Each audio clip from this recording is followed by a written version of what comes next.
that rabbit hole.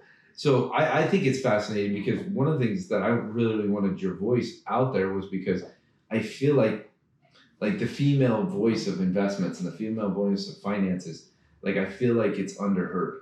Right. You know, and for me, like without the powerful women in our business, I couldn't have created or built anything that big. You know, that goes from, you know, Molly running property management, or Vanessa running media buying, or Taylor running, you know, the office of the president, or Adrian managing, you know, the teams in Florida, or just the different females. And so, you know, for you,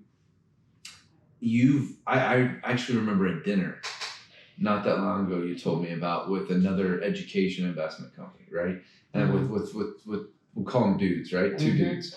And, you know, they were wanting, you know, seeking to do business with us and different things. And so, you know, you had a dinner with them and you know, they made you uncomfortable, you know.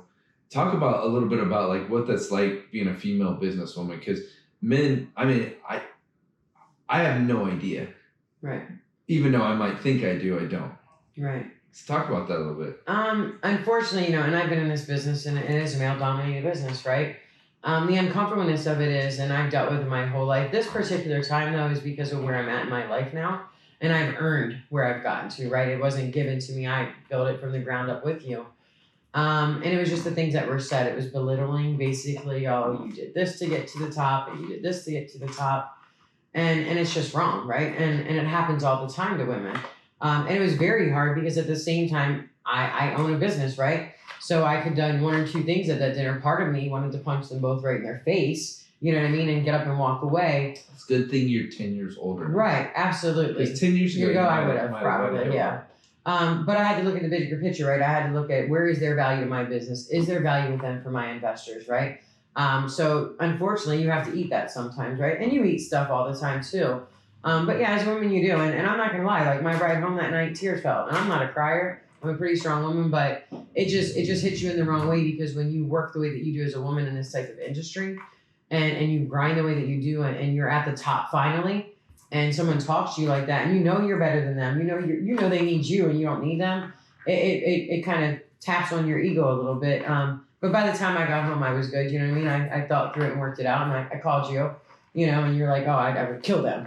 But yeah, I mean, it is hard. So guess we're not doing business with them. Right, absolutely, yeah. Which for me, it was the game changer, right? Because years ago, when things like that would happen, they still did business with them, right? Mm-hmm. So when I called you and told you what happened, that was the best feeling in the world to me. Whether they brought hundreds of millions of dollars to us, it was irrelevant because of how they treated me, right?